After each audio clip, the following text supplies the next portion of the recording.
귀한 찬양 감사합니다. 찬양에서처럼 폭풍 가운데에서 잠잠하게 주님을 볼 수 있는 그런 아름답고 평안한 심령이 오늘 저와 여러분의 심령이 되기를 바랍니다. 오늘 본문에서 우리는 그와 같은 심령으로 자신의 삶의 최후를 묵묵히 맞이했던 한 사람의 이야기를 나누려고 합니다. 침례 요한 이야기죠. 침례 요한에 대한 설교가 몇 번 반복되고 있어요. 지난번에도 제가 침례 요한이 제자들에게 했던 말씀을 중심으로 했었고, 지난 시기에 그리고 이번 주에 우리가 22장 침례 요한의 죽음에 대한 내용이 2장에 걸쳐 있어서 우리가 2주 침례 요한의 삶을 또 연속해서 보게 됩니다. 오늘 찬양도 맞춰서 해주신 것 같아서 찬양대장님이 시대의 소망 미리 이렇게 보시고서 이번 주 목사님 이 설교 하시겠다, 그래서 거기에 맞춰서 선곡하시는 거 맞죠? 네. 본문의 말씀 마가복음 6장 26절로 28절입니다. 같이 읽겠습니다. 시작. 왕이 심히 근심하나 자기가 맹세한 것과 그 앉은 자들로 인하여 그를 거절할 수 없는지라. 왕이 곧 시위병 하나를 보내어 요한의 머리를 가져오라 명하니 그 사람이 나가 옥에서 요한을 묵베어 그 머리를 수반에 얹어다가 소녀에게 주니 소녀가 이것을 그 어머니에게 주니라. 한 시대에 가장 위대했던 사람의 죽음에 대한 이야기입니다. 그의 삶이 얼마나 위대했는지를 돌아본다면 그의 이렇게 죽음을 맞이하는 상황이 너무나 뭐라고 해야 될까요? 너무나 헛되어 보입니다. 한 소녀가 춤을 췄고 그 춤을 본 왕이 기분 좋아서 원하는 거 다 말해 줄게. 그러자 그 여자가 요한의 머리 주세요 라고 말을 하니 왕이 거절을 못해서 여인의 춤값으로 가장 위대했던 한 사람 요한의 머리를 잘라주었다는 내용입니다. 보통 예배로의 초청 시간에 본문에서 감동적이고 은혜스러운 성경절을 선택해서 예배로 초청 시간에 이렇게 읽고 여러분을 예배로 초청합니다 이렇게 하는데, 오늘 본문을 올릴 수가 없었어요. 그 머리를 수반에 얹어다가 소녀에게 주니 소녀가 이것을 그 어머니에게 주니라. 여러분을 예배로 초청합니다. 이상하잖아요. 그래서 오늘은 어쩔 수 없이 시대의 소망에 있는 말씀을 올렸습니다. 요한에게 기적적인 구출은 허락되지 않았을지라도 그는 뭐하지 않았다? 버림을 당하지 않았다. 지난주와 이번 주에 이어서 시대의 소망에서 침례 요한의 죽음에 관한 장면을 읽으면서 천천히 묵상하면서 마음속에 많은 생각들을 우리가 하게 되는데, 그렇게 읽어나가다가 마지막 날 이 문장이 제 마음속에 깊이 박혔습니다. 사실 저는 이 전체 문장을 언제 읽는가 하면 금요일 날 읽거든요. 그러니까 다음 주 여러분이 읽으실 것을 저는 어제 읽어요. 왜냐하면 나누어야 되니까. 그래서 그 전부터 이 말씀이 제 마음에 이렇게 각인이 되어 있었어요. 많은 생각을 하게 되었습니다. 요한은 기적적인 구출을 허락되지 않았을지라도 버림을 당하지 않았다. 요한도 그렇게 생각했을까? 그 생각을 여러 번 하게 되었습니다. 그리고 제가 내린 결론은 요한도 그 생각을 했다. 오늘 저는 여러분과 함께 그래서 버림을 당하지 않았다는 제목으로 함께 말씀을 나누려고 합니다. 우리가 이 말을 들을 때, 그리고 침례 요한의 삶을 이렇게 보면서 그의 그 안타까운 죽음에 대하여 우리는 많은 의문을 갖게 되죠. 그리고 마지막에 화이트님 언급한 대로 버림을 당하지 않았다라는 이 문장을 바라보면서 정말 그는 버림을 당하지 않은 것일까? 많은 사람들은 그런 의구심을 가질 수밖에 없어요. 왜냐하면 아무리 봐도 침례 요한의 죽음의 장면을 읽고 있노라면 그는 쓰고 버려진 것처럼 보입니다. 세상엔 그런 일들이 많잖아요. 필요할 때는 잘 쓰다가 다 쓰고 나면 뭐예요? 버려요. 쓸모없어 거죠. 마치 요한도 우리가 그런 관점에서 보면 그는 하나님께서 정말 소중하게 사용된 존재입니다. 선택되었고 그 시대 초림을 위하여 세상을 향해서 외치는 나팔수와 같았습니다. 그런데 예수님께서 이제 그의 공생애를 시작하셨고 예수님의 공생애가 진행되는 동안에 또 다른 사람들의 존경과 추앙을 받는 인물이 존재한다는 것은 예수님에게 불편한 일이 될 수도 있었을 것입니다. 그래서 침례 요한이 죽음의 위기에 처했지만 예수님은 아무것도 하지 않으시고 그를 죽어가도록 내버려 두신 것처럼 보입니다. 마치 예수님은 침례 요한을 뭐한 것처럼 보여요? 버린 것처럼 보이는 것이 현실입니다. 그래서 어쩔 수 없이 우리는 이런 질문을 던지게 됩니다. 아무리 봐도 버림받은 것 같은데? 우리가 이런 생각을 할 수밖에 없는 두 가지 이유가 있다고 생각되어졌습니다. 첫째, 그의 위대한 삶에 비해서 그의 죽음이 너무나 허무하기 때문에 그렇습니다. 둘째, 예수님은 무언가 할 수 있지 않으셨겠느냐라는 생각을 우리가 떨쳐버릴 수 없기 때문에 그런 것입니다. 침례 요한의 죽음이 비록 그가 죽음으로 끝난다 할지라도 누가 와도 정말 장엄하고 멋진 죽음을 죽었다면 와, 역시 마지막 가는 길도 뭐예요? 영웅답다. 그렇죠? 그런데 침례 요한의 죽음은 그렇게 보이기에는 조금 부족해요. 시작하면서 말한 것처럼 한 소녀의 춤값으로 죽지 않습니까?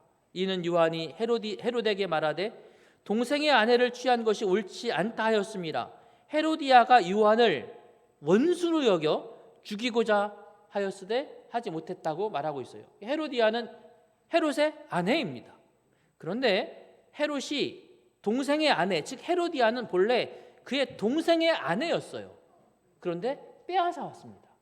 간단히 헤롯 대왕의 족보를 보면 이렇습니다. 여기서 말하는 헤롯 대왕은 이제 예수님께서 태어나실 때 헤롯을 말하는 거고 그를 대왕이라고 불러서 뒤에 나오는 분봉왕, 즉 이스라엘을 나누어서 다스렸던 지방 왕들과는 다른 존재로 헤롯 대왕이라고 부르는데요. 그가 죽은 다음에 이스라엘은 둘로 나뉘어서 그의 두 아들이 이렇게 분봉, 지방을 나누어서 다스렸습니다. 격이 달라요. 어쨌든 헤롯 대왕에게는 도리스, 마리앙네 1세, 마리앙네 2세, 말다스, 클레오파트라라고 하는 부인들이 있었습니다. 이 아들들 이름이 아니라 부인들 이름이에요. 여기서 말하는 클레오파트라는 이집트의 유명한 클레오파트라는 아닙니다. 이름만 같을 뿐이에요. 이렇게 헤롯 대왕에는 5의 아내가 있었고 그 중에서 아들들이 태어납니다. 물론 뭐 그 이후에도 여러 아들들이 있지만 그러나 중요한 인물들 하나씩 꼽으면 보시는 것과 같습니다. 이름을 굳이 읽을 필요는 없습니다. 중요한 것은 마리앙네 1세의 아들인 아리스토블루스가 딸을 낳았는데 그 딸 이름이 헤로디아입니다. 그리고 오늘 등장하는 왕이 헤롯 안티파스입니다. 그런데 이 헤로디아가 헤롯 대왕의 아내 마리앙네 2세에게서 태어난 헤롯 빌립 1세와 결혼을 합니다. 그러니까 이게 삼촌하고 결혼한 거죠, 그죠? 삼촌하고 결혼해서 그 사이에서 딸을 낳는데 살로메라는 딸을 낳습니다. 그 살로메가 오늘 춤춘 여자예요. 그런데 이 헤로디아와 헤롯 안티파스가 서로 불륜적인 사랑에 빠지게 됩니다. 그래서 헤롯 안티파스가 그의 권력을 이용해서 헤로디아를 헤롯 빌립 1세에서 빼앗아 옵니다. 그래서 자기 아내로 삼아요. 당시 백성들을 향해서 회개하라고 외치고 있었던 침례 요한이 이 일에 대해서 침묵할 수가 없었죠. 백성들만이 회개해야 되는 것이 아니라 그보다 더 중요한 한 나라의 지도자들이 회개하는 것은 더 중요한 일이었습니다. 침례 요한은 목소리를 감추지 않아요. 회개하라고 헤롯을 향하여 외치는 것이죠. 헤롯은 그 음성을 들으면서 자신이 한 일에 대하여 양심의 가책을 받습니다. 그래도 헤로디아는 그 마음이 양심이 좀 있었던 것 같아요. 그런데 헤로디아는 안 그래요. 나를 사랑하는 이 헤롯 안티파스가 이 침례 요한의 말을 듣고 이제 안 되겠다, 우리의 관계를 청산하자라고 하면 헤로디아는 어떻게 돼요? 본래의 남편 헤롯 빌립 1세로 돌아갈 수 있을까요? 안 받아줄 것 같죠? 당연히 안 받아줄 거라고 생각을 해요. 그러니 침례 요한이 전하는 저 기별은 나에게 대단히 심각한 기별인 것입니다. 그래서 뭐로 여겼다고요? 원수로 여겼어요. 그러나 죽일 기회를 찾지 못했습니다. 그러다가 마침내 기회가 왔어요. 헤롯의 생일이 되었고 잔치가 벌어졌습니다. 헤로디아의 딸 살로메죠. 헤롯의 수양딸이 되는 거죠. 전 아내가 다른 남편에서 낳은 딸이죠. 그녀가 들어와서 춤을 추는데 헤롯이 그래도 아버지잖아요. 그죠? 아버지인데 딸이 춤추는 것을 보고 너무 좋아서 아마 술도 많이 취했을 것입니다. 술 기운에 말합니다. 네가 원하는 거 뭐든지 말해라. 나라의 절반이라도 주겠다. 모든 신하들이 보는 앞에서 아주 호언장담을 하는 것입니다.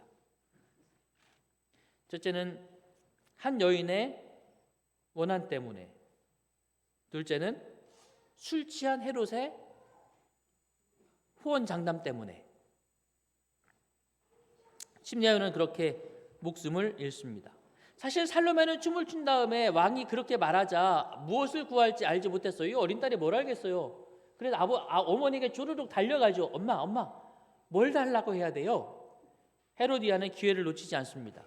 헤롯이 신하들 앞에서 호언장담했고 헤롯은 자신의 체면을 중히 여기는 사람이에요.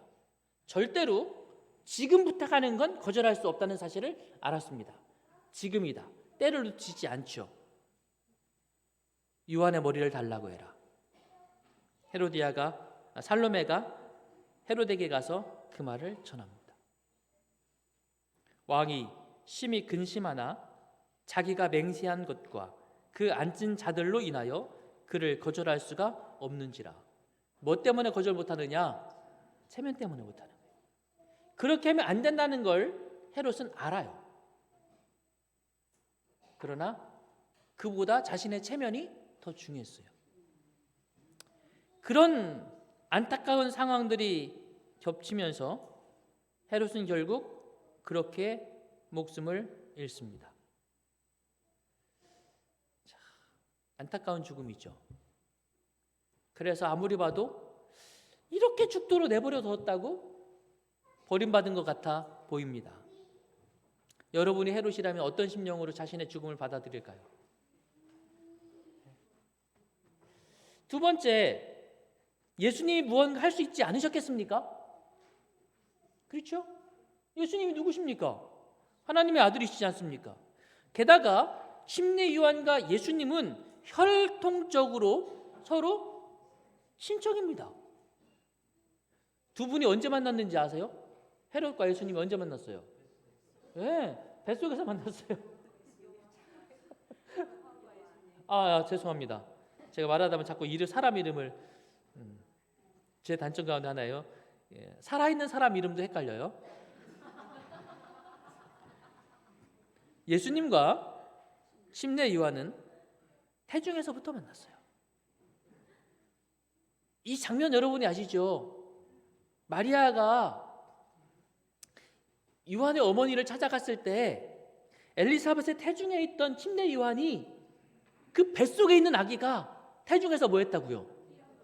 뛰어놀았다고요. 그때 침례 요한이 뱃속에서 몇 개월 됐는지 아십니까? 6개월 된 아이가. 그런 관계, 그런 아이였어요. 그럼 예수님이 뭔가 하셔야죠. 그런데 그렇지 않았다는 것이죠. 예수님께서 침례 받으실 때에 침례 요한이 그에게 침례를 베풉니다. 그리고 하늘이 열리면서 비둘기처럼 성령이 임하셔서 들려오는 그 음성을 딱 두 사람만 들어요. 예수님과 침례 요한. 네, 이는 내 사랑하는 아들이요 내 기뻐하는 자라. 이 둘은 그러므로 동시대에 하나님께서 허락하신 같은 사명을 가지고 태어난 가장 가까운 동지입니다. 그렇죠? 어쩌면 피를 나눈 형제보다 더 가까운 동지라고 말해야 되지 않겠습니까? 그런 동지가 죽음의 위기에 처한 것입니다. 뭔가 해야죠. 구출 작전을 펴야 되지 않겠습니까? 그런데 안 하셨단 말이에요. 아무리 봐도 버림당한 것처럼 보이지 않습니까? 뿐만이 아닙니다. 예수님께서 분명히 말씀하셨어요. 제자들에게 너희는 광야에 뭐하러 나갔느냐? 광야 갈대 보러 나갔느냐? 아니다. 선지자 보러 나갔느냐? 아니, 그래 맞다. 선지자보다 더 뭐한 자다. 더 큰 선지자다. 여자가 낳은 자 중에 이보다 더 큰 사람이 없다. 라고 주님께서 침례 요한을 분명히 인정하셨습니다. 그렇다면 그런 존재가 이렇게 허망하게 죽어가는데 뭔가 하셔야 되지 않았겠습니까? 하지 않으세요.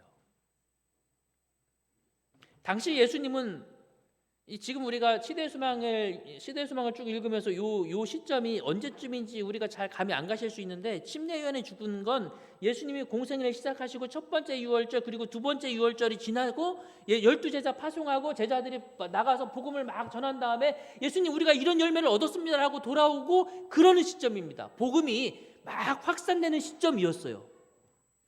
이때는 이미 예수님의 인기가 이스라엘 땅에 가득했던 때입니다.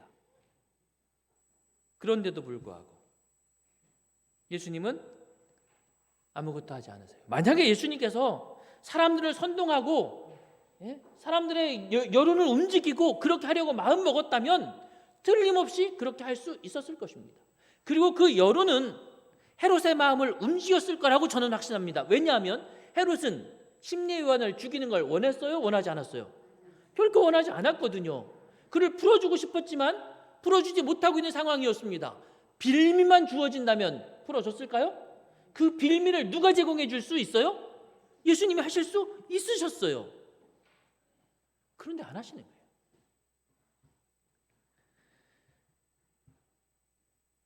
왕의 심히 근심하나 자기가 맹세한 것과 그 앉은 자들로 인하여 그를 거절할 수 없는지라 번면하는 헤롯 대왕의 마음속에 그 순간만이라도 예수님께서 당신의 능력을 이용해서 헤롯의 마음을 조금만 더 강하게 했다면 헤롯이 이것만은 안 돼 라고 할 수 있지 않았겠습니까? 사실 여러분 나라의 절반이라도 달라고 하면 주겠다라고 헤롯이 말했는데 정말 살루메가 와서 그러면 저한테 나라 절반 떼어주세요 라고 하면 줬을까요?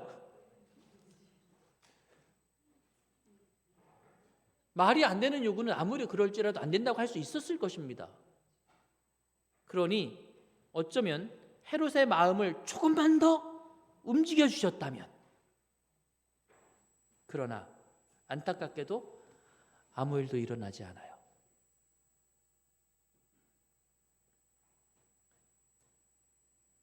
그리고 요한의 목은 잘려서 접시에 올려집니다. 도대체 왜 하나님은 아무것도 안 하신 일인가? 안 하셨을까? 생각할수록 의구심이 들 뿐인데 시대의 소망에는 이렇게 결론 짓는 것입니다. 요한에게 기적적인 구출은 허락되지 않았을지라도 그는 뭐하지 않았다? 버림받지 않았다. 왜 그는 버림받지 않았다고 말하고 있는가? 우리는 분명히 그가 버림받지 않으려면 그가 뭐 해야 돼요? 구출되어야 된다고 보는 것입니다. 그것이 우리들의 마음이에요. 왜? 요한을 우리가 사랑해서? 내가 그 상황에 처한다면 내가 예수님 복음 전하다가 체포되었고 그래서 감옥에 갇혔고 그리고 내가 곧 죽을 운명에 있다면 우리가 바라는 것도 그거기 때문에 그래요. 뭐 하는 거? 구출되는 것. 그런데 하나님은 구출은 허락되지 않아도 버림은 받지 않았다라고 이야기하시는 것입니다. 시대의 소망 225쪽입니다. 하나님께서는 당신의 백성들이 만일 처음부터 종말까지를 볼 수 있고 하나님의 동역자로서 그들이 성취하고 있는 그 목적의 영광을 식별할 수 있다면 그들이 인도받기를 선택하였을 그 길 이외의 어떤 다른 길로는 결코 그들을 인도하지 않으신다. 잘 이해가 안 돼요. 아니 그냥 한국말이 잘 이해가 안 돼요. 그 깊은 의미가 이해가 되는 게 안 되는 게 아니라 일단 이 문장 자체가 잘 이해가 안 돼요. 안 돼서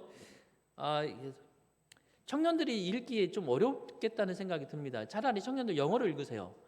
영어가 더 쉬워요. 예.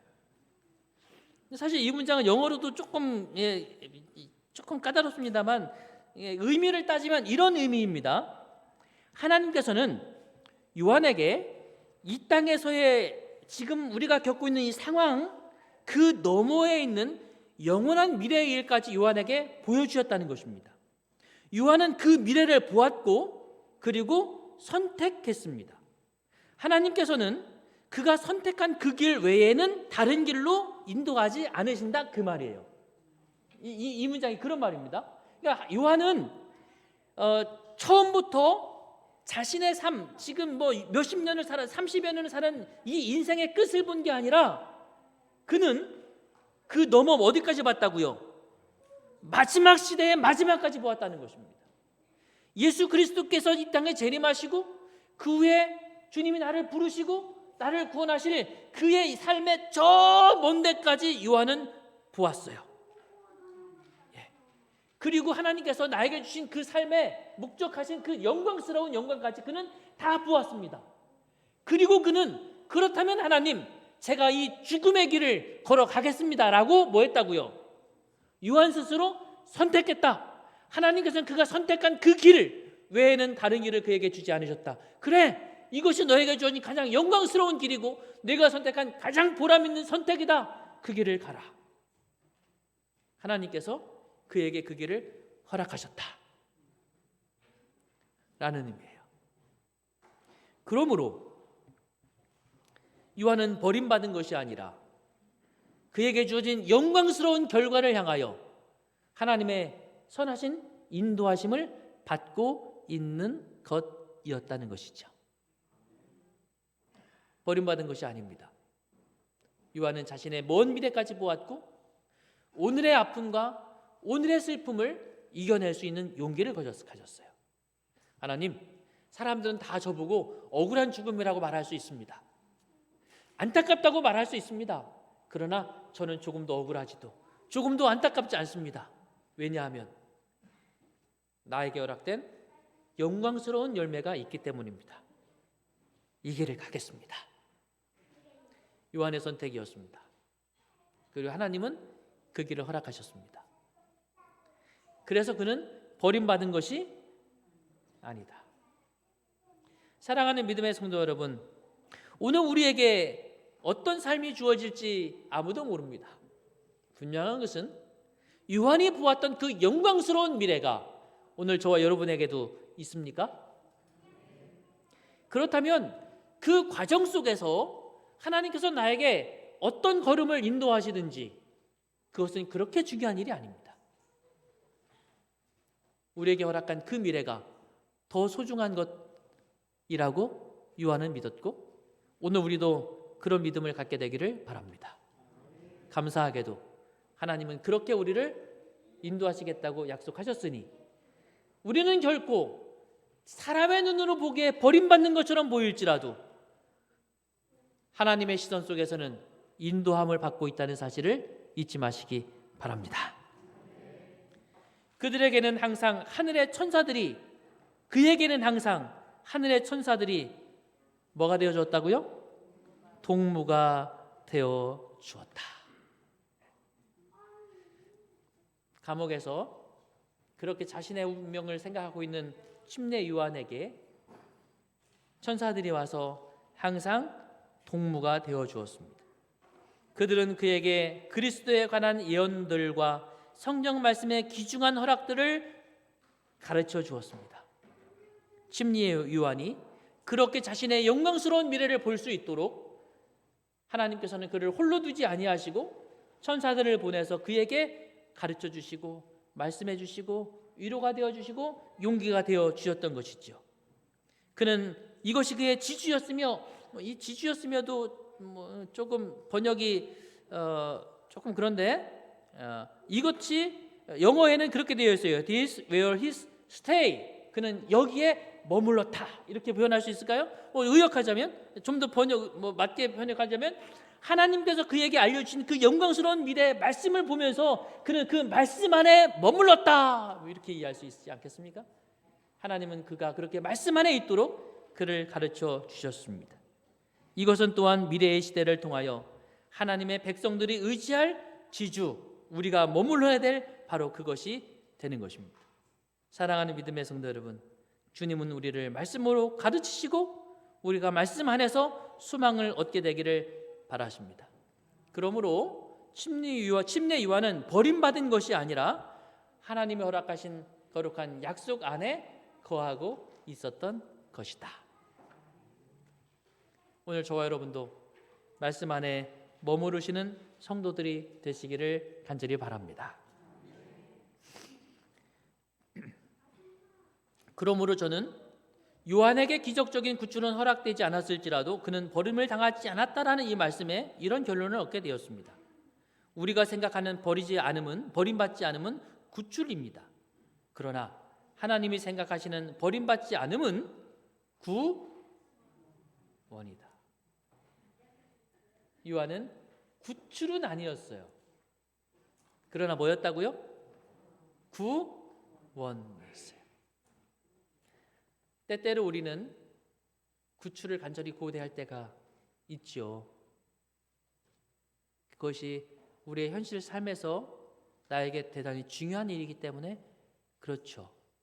때로는 경제적 압박에서 구출받기를 원하기도 합니다. 때로는 암담한 현실에서 구출받기를 원하기도 하지요. 또는 인정받지 못하는 현실에서 구출받기를 원하기도 합니다. 그러나 사랑하는 믿음의 성도 여러분, 혹 구출이 아닐지라도 하나님께서는 반드시 구원하시는 이것만은 우리에게 허락하지 않은 적이 한 번도 없습니다. 그러므로 혹여 구출이 아닐지라도 하나님께서 허락하시는 이 구원을 인하여 감사하며 폭풍 속에서도 평안한 심령이 저와 여러분 되기를 소망합니다. 그는 버림받은 것이 아니라 뭐한 거예요? 구원받은 것입니다. 그래서 하나님께서는 요한을 가장 위대한 사람이라고 말씀하시죠. 시대의 소망 224쪽 같이 읽겠습니다. 시작. 하늘로 승천한 에녹이나 불병거를 타고 하늘 엘리야일지라도 결코 옥중에서 외롭게 죽는 것은 침례 요한보다 더 위대하거나 영예를 더 많이 받지는 않았다. 시간이 왜 이렇게 안 가나 했어요. 예, 에녹, 엘리야를 우리는 더 부러워해요. 뭐 하지 않았으니까. 얼마나 특별한 사람들입니까? 그렇죠? 그래도 누구보다는 못하다. 뭐한 침례 요한보다, 옥중에서 외롭게 죽은 침례 요한보다 더 위대하거나 영예를 받지는 않는다. 예, 성경에는 최고라고 꼽히는 사람들이 있습니다. 욥, 모세, 요한입니다. 욥은 어떤 면에서 최고였죠? 당대의 최고의 의인이었습니다. 모세는 예수님이 말씀하신 가장 친한 친구였습니다. 요한은 가장 위대한 사람입니다. 이 셋 다 최고라는 수식어가 붙은 사람들입니다. 그런데 최고라는 수식어가 붙은 이 사람들의 또 다른 공통점이 있습니다. 뭘까요? 그들의 삶에 대한 하나님의 결정에 순종한 사람들이라고 하는 것입니다. 욥은 최고의 의인이었지만 그에게 고난이 허락되었습니다. 감당하는 것입니다. 모세는 최고의 친구임에도 불구하고 가나안 땅을 쳐다만 보고 너는 여기까지야 였습니다. 순종하는 것입니다. 요한은 가장 위대한 사람이었음에도 불구하고 여인의 춤값으로 목숨이 끝나는 것이었습니다. 거기까지였습니다. 그럼에도 불구하고 그들은 하나님의 결정, 이 땅에서의 하나님의 구출 작전이 여기까지임을 인정하고 순응하고 받아들였어요. 그래서 하나님은 그들에게 뭐라고 붙이셨다고요? 최고의 의인, 최고의 친구, 가장 위대한 사람입니다. 시대의 수망 224쪽 그래서 그들보다 가장 위대한 사람이 심례 요한이라고 말하고 있습니다. 큰 집에는 금그릇과 은그릇뿐 아니라 나무그릇과 질그릇도 있어 귀하게 쓰는 것도 있고 천하게 쓰는 것도 있나니 그러므로 누구든지 이런 것에서 자기를 깨끗하게 하면 귀히 쓰는 그릇이 되어 거룩하고 주인의 쓰심에 합당하며 모든 선한 일에 준비함이 되리라. 여러분, 금그릇, 은그릇, 나무그릇, 질그릇은 흙으로 만든 그릇이죠. 어떤 그릇 되기를 원하세요? 질그릇? 여러분, 금그릇, 은그릇, 나무그릇, 질그릇 중에서 어느 것이 되는 것 중요한 일이 아닙니다. 그게 중요한 게 아니에요. 그럼 뭐가 중요해요?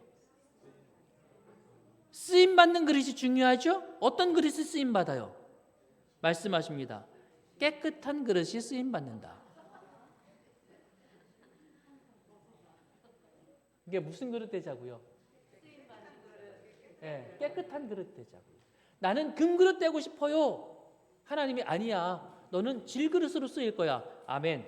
제가 질그릇이라도 뭐 하고 싶다고요? 깨끗하여 쓰임받기를 원합니다. 아멘. 저 사람은 금그릇인데요. 네, 괜찮아요. 괜찮습니까? 여러분, 저 사람은 금그릇이고 내가 질그릇이라도 괜찮아요? 하나님께서 그렇게 쓰시겠다고 하면 그렇게 쓰임받고 그렇게 끝나시겠다고 하면 그렇게 끝나는 것에 대해 순종했던 이들이야말로 가장 위대한 사람들이었음을 기억하시기 바랍니다. 그렇다고 해서 제가 여러분들에게 여러분 요한처럼 죽는 길을 걸어가세요 이러고 싶진 않아요. 욥처럼 고통받는 그런 삶을 살아가세요 그러고 싶지 않아요. 모세처럼 바라만 보다가 끝나세요 이러고 싶지 않아요. 그러지 않았으면 더 좋겠어요. 그러나 그것보다 더 의미 있는 것, 하나님께서 나를 어디까지 쓰시든지 알겠습니다 라고 말할 수 있는 신앙이 오늘 저의 신앙이 되어지기를 소망합니다. 하늘이 사람에게 주실 수 있는 모든 선물 중에서 이게 오늘 우리가 읽은 이번 주 우리가 읽은 시대의 소망 22장의 맨 마지막 문장이에요. 기억하시죠? 맨 마지막 문장.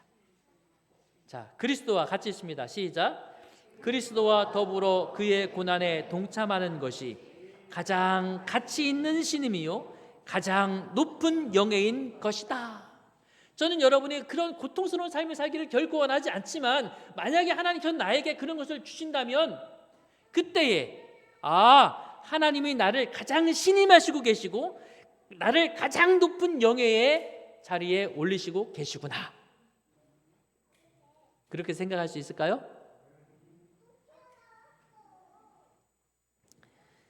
요한은 예수님의 초림을 준비하는 엘리야였습니다. 우리는 예수님의 재림을 준비하는 엘리야입니다. 우리는 같은 사명을 가지고 있고 우리는 같은 운명을 가지고 있습니다. 하나님께서 나의 삶을 어떻게 정의하셨을까요? 그것이 무엇이든 겸손히 주의 길을 따르는 삶을 살기를 소망합니다. 제 시간을 잘못 봐서 시간이 이미 꽉 찬 것을 알지 못하고 진행했기 때문에 오늘은 말씀 나눔은 생략하겠습니다.